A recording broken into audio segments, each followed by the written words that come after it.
720 million लड़कियों की शादी जो है वो 18 वर्ष की आयु से कम में हो जाती है। ये मैं नहीं कह रहा, यूनिसेफ के आंकड़े लॉज जो हैं उन सभी के साथ छेड़छाड़ करने का पहला एक तरीका है। SC/ST एक्ट जो है फीते या ढाल, इसे बना लिया तलवार। इन केसरी न्यूज चैनल से जितने भी दर्शक है जुड़ जाइए। आपका प्यार और सहयोग, आज आपके फीडबैक आ रहे थे कि एक नया प्रयोग जो आज जेंडर स्पेसिफिक प्रयोग हो रहा है डेमोक्रेसी में, यानी कि पिछले दिनों देखा होगा अपने सदन की कार्रवाई में एक प्रस्ताव लाया जाता है, यानी कि लड़कियों की शादी की उम्र 18 से 21 कर दिया जाए। तो उसमें कई माइनॉरिटीज़ के राइट अफेक्ट होते हैं। उसको कई साथियों ने UCC का प्रयोग बताया और कई कस्टोडियंस राइट्स हैं वो भी आए और कुछ फेमिनिस्ट भी आगे निकल के आए और कुछ वर्गों की पॉपुलिस्ट थीम पे राजनीति करने वाले NGO बाज भी सामने आए। लेकिन 50% लड़कियां वोटर हैं, महिलाएं वोटर हैं, सम्मानजनक है। 5 राज्यों की चुनाव पृष्ठभूमि में भी इसको देखा जा रहा है। तो क्या हर एक इंडिविजुअल की प्यूबरी, टीनेजर यानी कि बॉडी की ग्रोथ, मेंटल ग्रोथ ज्योग्राफिकल हिसाब से अलग अलग होती हैं। तो ये जो पर्सनल मैटर है हर रिलीजियस में, क्रिश्चियनिटी से लेके हिंदू, मुस्लिम, हर एक में शादी विवाह की अलग अलग रिवाजें हैं, अलग अलग कल्चर्स हैं। तो क्या ये एक्सेप्टेबल हो पाएगा? लेकिन जब ये ओपिनियन बिल्ड हो रहे थे तो अलग अलग जो वेटरन्स हैं उनकी राय निकल के आई है। इनके पीछे क्या फैक्ट है, इसकी जांच पड़ताल के लिए हम आज संदीप शास्त्री को आमंत्रित कर रहे हैं। संदीप शास्त्री जी ये पोस्ट ग्रेजुएट हैं, लगातार चिंतन करते हैं और आंदोलन जीवी के नाम से भी मोदी जी जिनको संबोधित करते हैं, क्योंकि किसान आंदोलन में बहुत बड़ी सक्रिय भूमिका है। MSP सत्याग्रह से जुड़े हुए हैं और दलितों के राइटों पे बार बार चिंतन भी करते हैं। तो आइए इनसे ही जानते हैं इनकी इसमें क्या राय है। हाँ जी Sandeep ji, welcome to our channel. Doctor साहब नमस्कार। कैसे हैं आप? डॉक्टर साहब मैं अच्छा हूँ। ये एक आपने देखा होगा वो क्या जाने कब कली खिले बहार की, कहते हैं हमसे अभी उम्र नहीं प्यार की। यानी कि टीनेजर में एक प्राकृतिक होता है, एक नेचुरल टेंडेंसी है कि वो पार्टनर तलाश करता है। ये कुदरत का वो है, लेकिन उस पर कोई थ्रेशोल्ड नहीं है। जो नेचर के हाथों में चीज़ें हैं उसको डिफाइन नहीं कर सकते। लेकिन कल्चर्स ने लंबी डिकेड से एक ये बनाया कि फलाना आयु वर्ग के बाद और पेरेंटल केयर के बाद उस पक्षी को आज़ाद कर दिया जाता है जो उड़ना सीख जाता है। तो इंडिविजुअल्स राइट पे हमारा कॉन्स्टिट्यूशन टिका हुआ है, पर्सनल लिबर्टी उसमें सिक्योर है। तो आप कैसे देखते हैं कि ये 18 की जो 21 में कन्वर्ट की गई है, क्या राय है? तो आपने जो दोहा कहा उसी दोहे को मैं दूसरे उसमें बताता हूँ कि वो क्या जाने पीर पराई जिसके पैर ने फटे भिवाई जी। ऐसा है कि सरकार जो वर्तमान में सरकार है, उस सरकार ने इस तरह के नए नए प्रपंच कसने हैं। एक्चुअल में मैं आपको बताऊं तो जो शारीरिक ग्रोथ की जो बात है जी, वो हर एक बच्चे का उसका परिवेश, उसके खाने पहने, उसके जो है जैसी उसकी परवरिश के होती है उसके अनुसार वो चेंज होते हैं जी। सरकार ने और बल्कि इस फैसले के आप पक्ष में खड़े रहेंगे, देखिए इसका किया है या इसके विपक्ष में? नहीं, मैं ये मानता हूं कि पूरे वर्ल्ड में 18 साल जो है वो एक आयु रखी गई है, एक स्टेज रखी गई है कि इससे नीचे जो है वो शादियां ना हो, ताकि बहनों की, बेटियों की, माओं की जो शारीरिक ग्रोथ है ताकि वो उनको जल्दी से उनका गर्भ धारण ना हो। मिनिमम तो समझ में मिनिमम है। मैक्सिमम आप किसी को पाबंद थोड़ी कर सकते हैं कि भाई आप जो है 45 में करें या 46 में करें। यहीं पे समझने वाला तथ्य क्या है कि यूनिसेफ ने, तो आप इसके अपोज में हैं? मैं ये चाहता हूं कि 18 ही रहे, बल्कि उनको महिलाओं को, बहनों को और ज्यादा सहूलियतें मिले। महीने में उनको जो है 3 दिन 4 दिन जो कि प्राकृतिक कारणों से वो पीड़ित भी रहती हैं, हमने उनके भले के लिए तो नहीं सोचा कभी। अगर हम उनको 3 दिन का ऐसा अवसर दें कि कोई भी बहन, कोई बेटी वो 3 दिन के लिए अवकाश ले सकती है जी। मंदिरों में रेप हुए 13-14 साल की लड़कियों के साथ आज घटनाएं न्यूज़पेपर में देखी जा रही हैं। तो हम उनको समाज में सिक्योरिटी तो दे नहीं पा रहे, ओवरऑल डेवलपमेंट का माहौल तो दे नहीं पा रहे। यूनिसेफ ने कहा कि 720 मिलियन मैं रिपीट कर रहा हूँ 720 मिलियन, 1 मिलियन में 10 लाख होते हैं। जी जी। 720 मिलियन लड़कियों की शादी जो है वो 18 वर्ष की आयु से कम में हो जाती है। ये मैं नहीं कह रहा, यूनिसेफ के आंकड़े हैं, ऑफिशियल डाटा, ये ऑफिशियल डाटा है। जी जी जी। और जितनी भी संसार में शादियां होती हैं उसकी 20% शादियां उनकी उम्र 15 से भी कम है। इसका मतलब ये कहा जा सकता है कि पूरे विश्व की सबसे हर 5वीं शादी जो है वो एक नाबालिग के साथ होती है। हम उन बच्चियों को सुरक्षा तो दे नहीं पा रहे हैं, बल्कि हमें ये करना चाहिए कि जिनकी शादियां कम उम्र में हो रही हैं उनको हम जो है उनको समझाएं या उनके ऊपर दंडनीय कार्रवाई करें। उसको हम रोक नहीं पा रहे हैं, लेकिन जैसा कि अभी मैंने आपको बताया, जिसके पैर में विवाह नहीं फटेगी उसको नहीं पता चलेगा उसका दर्द क्या है। अब इनके पास खुद तो ना तो परिवार ना ये उस मानसिकता के लोग हैं कि परिवार का संरक्षण करें। मैं तो सीधा संगियों की बात कर रहा हूँ कि जो ना घर ना बार ना परिवार से जुड़े हुए हैं, ना उनकी कोई व्यक्तिगत सोच है, वो खाली जो है इस देश में जो टकराव की राजनीति है, टकराव की मतलब कि कहीं ना कहीं विवाद खुद पैदा कर देते हैं। और शायद आपको याद होगा शमशेर जी, एक्सपेरिमेंट है फिर ये, शायद आपको याद होगा शमशेर जी, मैंने आपके चैनल पे भी कहा था कि यूसीसी का यूनिफॉर्म सिविल कोड का एक ऐसा प्रयोग करने जा रही है सरकार कि पहले इस पे करके देखते हैं, फिर उसके बाद इसे कर देंगे और फिर राइट्स की स्थिति करके। जैसे हरियाणा में आपने देखा होगा नए नए विवादों को जन्म दिया जा रहा है, जाट गैर जाट का किया जा रहा है। 1 मिनट के लिए इंटरफेयर करूंगा। जैसे इस संसद का जो कमेटी बनी है उसमें जो माइनॉरिटी रिलीजियंस हैं, उन्होंने अपने रिटर्न ऑब्जेक्शंस फाइल किए हैं कि हमारे ट्राइबल्स राइट्स हैं, हमारे कस्टोडियन राइट्स हैं, इसमें इंटरफेयर है, गवर्नमेंट इंटरफेयर ना करे। आपके पर्सनल लॉ जो हैं उन सभी के साथ छेड़छाड़ करने का पहला एक तरीका है। उसके बाद में ये एक्चुअल में क्या है कि जो सीजीआई थे, सीजीआई ने गोवा का जो सिविल कोड है उसे पोर्चुगल सिविल कोड कहते हैं, उसको सर्वश्रेष्ठ बताया। बल्कि वो खुद भी वो सिविल कोड खुद में भी अपने आप में यूनिफॉर्म नहीं है। कौन से सीजीआई ने किया ये फॉर्मर है। तो उन्होंने ये कहा उनका पर्सनल ओपिनियन हो सकता है। पर्सनल ओपिनियन कैसे हो जाएगा? एक सीजीआई कोई ऐसा तो नहीं है रोड पे चलता आदमी है, वो देश का जो है वो सबसे न्यायिक पदों में सबसे ऊंचे पद पे है।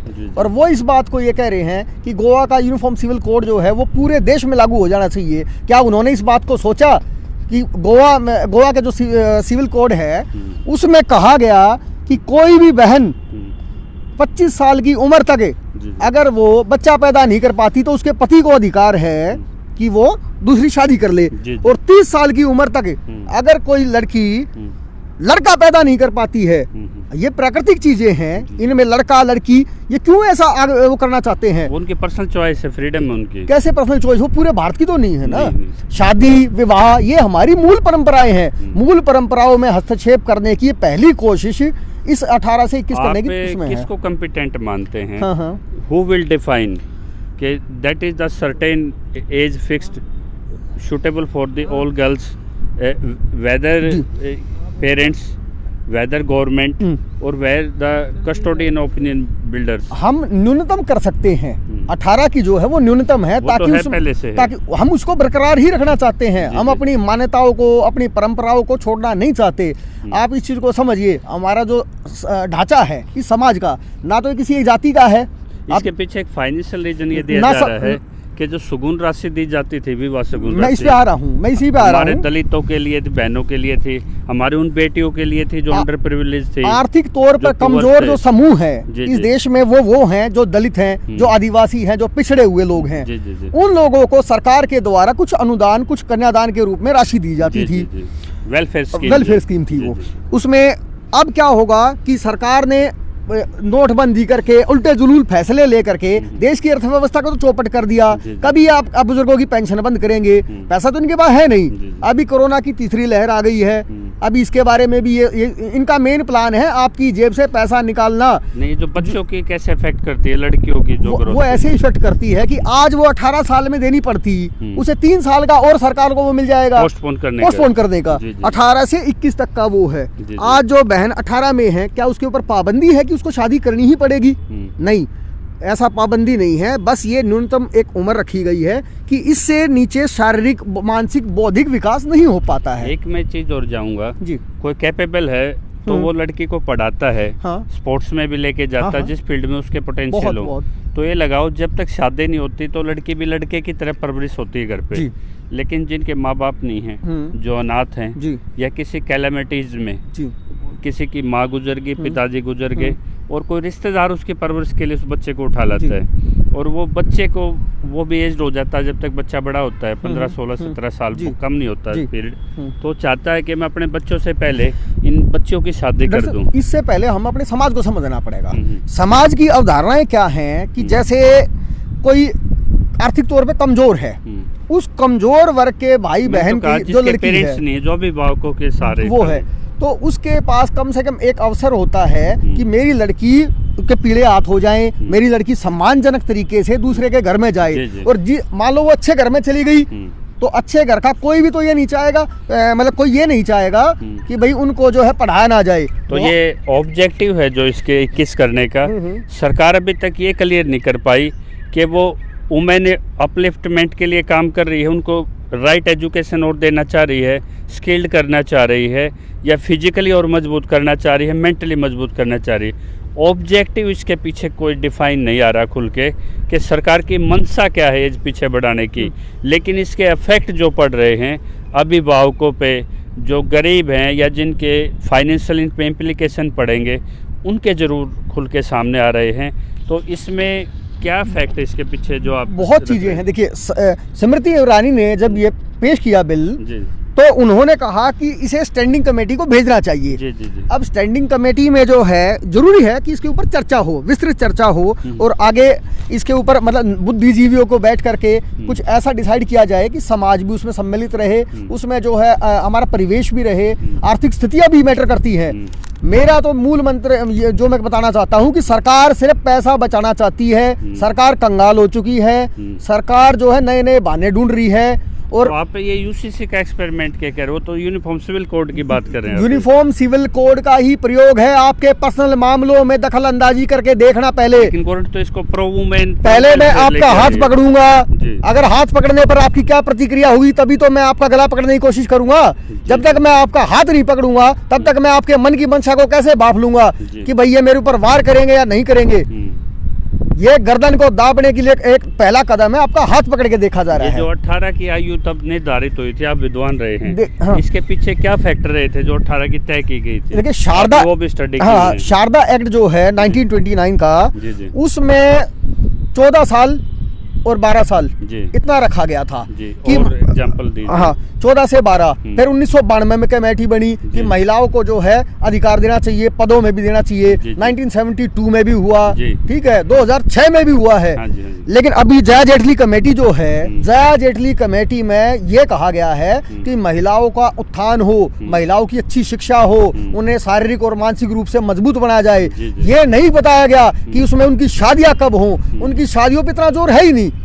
भाई शादी जो है आपका व्यक्तिगत मैटर है, इसमें देखिए ना शादी करे ना करे उसकी पर्सनल लिबर्टी। अभी करके छोड़ रखी उनका, केवल कोई कर लेगा, जो करके छोड़ देगा उसे कोई बिगाड़ लेगा क्या? प्रधानमंत्री भी एक एग्जांपल इसके लिए तो बढ़िया दुनिया है। लेकिन मेरा कहने का मतलब ये है कि ऐसे कब तक चलेगा?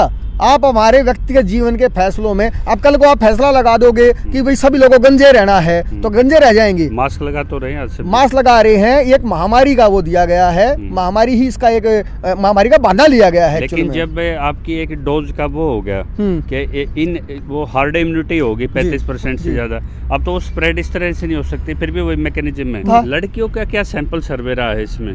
कुछ नहीं, इन्होंने से पूछा हो कभी इसमें? कुछ नहीं करना इन्होंने, कानून बना देते हो, ना कहीं रेफरेंडम लेके आते हैं। लड़कियों को 3 दिन का अवसर क्यों नहीं दे देते कि स्वैच्छिक रूप से वो छुट्टियां ले सके? मेंस्ट्रुअल पीरियड के दौरान परेशान रहती है, उनको जो है 3 दिन का स्वैच्छिक दे दो, बिना उनका वेतन कटेगा। ये फार्मूले नहीं है सरकार के पास। सरकार बस आपको उलझुल एक काम कर दो ना, आप भाई सारी शिक्षा 18 साल से ऊपर की जो बहनें हैं उनकी सारी शिक्षा फ्री कर दो। क्या जरूरी है आपको उनसे पैसे पे आप पंप नहीं कर रहे जो फाइनेंशियल चाहिए? भाई स्पोर्ट्स में देख लो ना, कितने ऐसे बच्चे हैं जो अकेडमियों में, आप शाम को यहीं आके देख लेना पार्क में, यहाँ कम से कम 100 की संख्या में जो है बच्चे वो प्रैक्टिस करते मिलेंगे आपको। जी, आपने एक ओपिनियन रखा अपना, आपने असहमति दिखाई, उसके तर्क भी आपके आए। इसी तरह से जो सोशल जस्टिस की संस्थाएं हमारी खापे, वो भी अपना ओपिनियन देंगी, महिलाएं भी अपना ओपिनियन देंगी। ओपिनियन के पीछे भी उनको टारगेट करके सरकार एक जैसे आपका माइंड सेट कर दिया, एक प्रोपेगेंडा चला दिया कि भाई जैसे एमएसपी पे चलाया गया है कि देश का बजट ही खत्म हो जाएगा, इसी तरह यहाँ चलाया जा रहा है कि वुमेन वेलफेयर के लिए कर रहे हैं, लोग रुकावट बन रहे हैं। तो ये इस कंट्रोवर्सी से क्या कैसे निकले समाज? डॉक्टर साहब मैं आपको बताऊं तो बड़ा एक भाईचारे को इफेक्ट नहीं करेंगे? एक भ्रम फैला दिया गया, एक भ्रम ऐसा फैलाया कि जैसे खाप का जो नाम है वो खाप किसी एक विशेष बिरादरी की नहीं होती। कोई भी ऑर्गेनाइजेशन हो सकता है जो सिलेक्ट इलेक्ट नहीं है, जो अपना इलाका है तो अपने इलाके में जैसे हरियाणा, पंजाब, राजस्थान और इधर उत्तर प्रदेश में खापे एक्टिव हैं। जैसे हमने आपको होस्ट बनाया आज का, आपको इलेक्ट नहीं किया हमने, आपको सिलेक्ट किया है क्योंकि आपका इस पे चिंतन है। तो जो सिलेक्ट होके जो सिस्टम को देख रहे हैं, सोशियो इकोनॉमिक लोगों को क्लोज से वॉच कर रहे हैं, लोगों को केवल भरमाया जा रहा है। जो सामाजिक संस्थाएं हैं, जो तुरंत न्याय देने वाली संस्थाएं हैं, आपने देख खाप पंचायतों में झूठ नहीं बोला जाता, बल्कि देश की बड़ी बड़ी अदालतों में झूठ बोला गया, झूठे गवाह भी बने, झूठे फैसले भी आए। जैसे आप राइट टू एक्सप्रेशन के तहत बोल रहे हैं, यदि इसी को कह दें कि भाई ये किसी कास्ट को अफेक्ट कर रहा है, किसी सेक्टर को अफेक्ट कर रहा है, तो आपको टारगेट भी किया जा सकता है। मैं आपको बताऊं कि हो क्या रहा है कि सरकार ये इस तरह की जालिम सरकार है, ये पक्ष और विपक्ष दोनों अपना रखना चाहती है।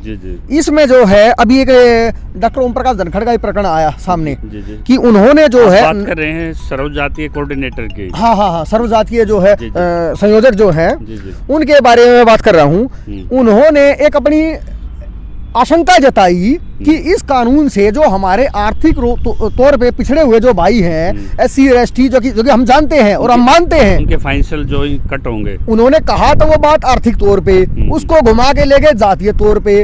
अरे भाई आर्थिक तौर पे पिछड़ा हुआ कोई भी हो सकता है, वो OBC भी हो सकता है, वो स्वर्ण भी हो सकता है, कोई भी हो सकता है। स्पेसिफिक करके कहा उन्होंने, किसी को इंडिविजुअल करके। अगर वो पॉइंट आउट करके कहते तो निश्चित तौर पे मैं आज यहाँ नहीं खड़ा होता, मैं बल्कि उनका विरोध कर रहा होता। जी मैं उनका पक्ष इस बात को लेकर कर रहा हूँ कि समाज में जो है एक चीज और स्पष्ट कर दीजिए, जैसे सर्वजातीय व्यवस्था, सर्वखापीय व्यवस्था बताइए। खाप में सर्वजातीय व्यवस्था होती है? बिल्कुल होती है।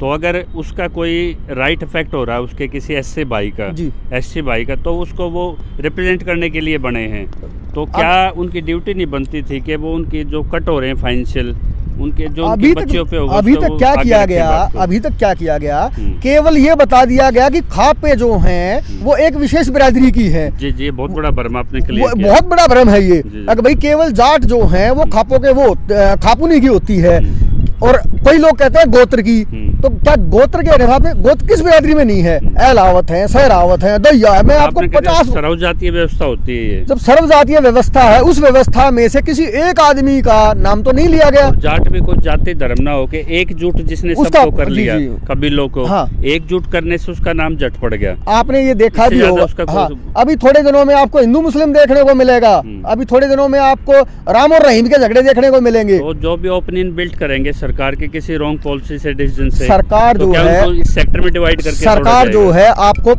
सरकार चाहती यही है कि जाट, नॉन जाट, कभी हिंदू, कभी मुस्लिम, कभी सिख करके आपको जो है वो खराब करे। जी। तो मेरा मेन मकसद ये है कि इस भाईचारे को किसी भी तरीके से बिगड़ने नहीं दे। अगर कोई बिगाड़ने की कोशिश भी करेगा तो मैं उसके लिए आगे खड़ा रहूंगा। मैं हमेशा छत्तीस बिरादरी भाईचारे के लिए आगे खड़ा होता हूँ, ना कि मैं किसी का पक्ष में हूँ और ना किसी का विपक्ष में। तो सरकार अपने आदमियों को, NGO को आगे करके, सरकार सिर्फ के सिर्फ सरकार और राजनीतिक रूप से प्रेरित है वे लोग। वो कभी भी आप देख लेना, उनके जितने ही मुकदमे आप उठाओगे वो एक विशेष जाति को टारगेट करते हैं और दूसरी जाति को टारगेट नहीं करेंगे। वो मैं करूंगा जी। Prevention of atrocity ST SC act 1989 मैंने अच्छे से पढ़ा हुआ है। उसका सेक्शन 3 ये कहता है कि किसी को वर्शिप या किसी को फाइनेंशियल, उनका कोई लैंड होल्डिंग हो, रीजन से इंडिविजुअल को जब कोई टारगेट करता है तब वो एप्लीकेबल होता है। लेकिन यहाँ जैसे ओपिनियन बिल्ट है, राइट टू एक्सप्रेशन है, सरकार के किसी एक्ट को वो ना, उसके खिलाफ कोई वर्डिक्ट तैयार हो जाए, कोई आंदोलन ना खड़ा हो जाए, उसको रोकने के लिए इस तरह के हथियार यूज किए जा रहे हैं। डॉक्टर साहब मैं बताऊं, SC ST एक्ट जो है फीते या ढाल, इसे बना लिया तलवार, इंडिविजुअल के लिए राइट दिया था। झगड़ा आपका मेरा, ठीक है, आपकी जाति से बिलोंग करते हैं, मुझे मतलब नहीं है। मेरे ऊपर कुछ हो जाए तो मैं नहीं कह दूंगा हाँ जी दलित के ऊपर ये हो गया, वो मेरा आपका झगड़ा नहीं रहेगा, फिर उस पर रहेगा। अगर मेरे समुदाय को या फिर मेरे ऊपर इंडिविजुअल ये करके किया जाए कि दलित होने के कारण ये काम किया जा रहा है। चैनल के माध्यम से एक लास्ट आपसे है कि जो महिलाएं हैं जो न्यूट्रल सोचती हैं, जेंडर से ऊपर उठ के भी सोचती हैं, आज उन्होंने कहा कि जैसे पीड़ित के लिए जैसे कमीशन जो वो कहते हैं मैन के लिए भी कमीशन जो वो भी मुहिम महिला ही चला रही हैं। मैं आपको तो क्या उनको आगे नहीं निकल के आना चाहिए कि भैया महिलाओं की लाइफ में इंटरफेयर है पर्सनल लिबर्टी? देखो ये मैं फिर इस बात को क्या आह्वान रहेगा? मैं सभी बहनों को ये कहना चाहता हूँ, बरखत रान है और महिलाएं हैं जो आगे आ रही हैं। मैं ये कहना चाहता हूँ सभी बहनों से, जो भी देश और विदेशों में जो मुझे जानते हैं और जो नहीं जानते वो भी जान ले कि हम हमेशा महिलाओं का सम्मान करते हैं। कोई ऐसी पृष्ठभूमि, कोई ऐसी छाप ना लगा दी जाए कि हम जो है महिलाओं के विरुद्ध काम कर रहे हैं। हम बस आपके फायदे के लिए, आपकी निजी व्यक्तित्व में, निजी जिंदगी में जो दखल अंदाजी करने की कोशिश सरकार कर रही है, हम सब उसका विरोध कर रहे हैं। हम लड़कियों का, बहनों का कोई विरोध नहीं कर रहे हैं। हम बल्कि आपकी सहूलियतों के लिए सरकार पर दबाव डालने की कोशिश कर रहे हैं और हमारे व्यक्तिगत जीवन में सरकार दखल अंदाजी ना दे, इसके लिए बस आपका बहुत बहुत शुक्रिया जी, बड़ा धन्यवाद। तो ये इनका एक ओपिनियन था, इसमें वो महिलाएं एक्टिविस्ट यानी कि जो वाकई समझती हैं कि पर्सनल लिबर्टी हमें कॉन्स्टिट्यूशन देता है, राइट टू एक्सप्रेशन हमारे सोशल इकोनॉमी को जो नज़दीक से देते हैं, सोशल जस्टिस डिलीवरी सिस्टम है, खाप इलेक्ट होके नहीं होते, वो सिलेक्ट होते हैं, सर्व जातीय होते हैं। यदि वो कोई ओपिनियन अपने किसी अंडर प्रिविलेज वर्ग के लिए देते हैं, बीपीएल के लिए देते हैं, तो उनको किसी कास्ट स्पेसिफिक होकर टारगेट ना किया जाए और सरकार उजूल फजूल इस तरह की ट्रायल ना करें। जैसे कि संदीप शास्त्री ने बताया कि यूनिफॉर्म सिविल कोड के नाम से पहले ये महिलाओं के राइट में घुसेंगे, फिर ये जो रिलीजियस SC ST के राइट हैं उनको तोड़ेंगे, फिर ये समानता की बात करेंगे और जो आपको अपलिफ्टमेंट होने के लिए माइनॉरिटीज़ को भी बराबर खड़े करने के राइट थे, फिर ये उनको ख़त्म करेंगे, फिर संविधान बदलने की बात करेंगे। तो ये एक प्रयोग इन्होंने बताया। इस व्यू से भी आप इस पर सोचिए और जो भी आपकी राय आए हम संदीप भाई से डिस्कस करके आपके कमेंट्स बॉक्स में उसका जवाब ज़रूर डालेंगे। इसको ज़्यादा से ज़्यादा लाइक, शेयर एंड सब्सक्राइब करें। जय किसान, जय भारत।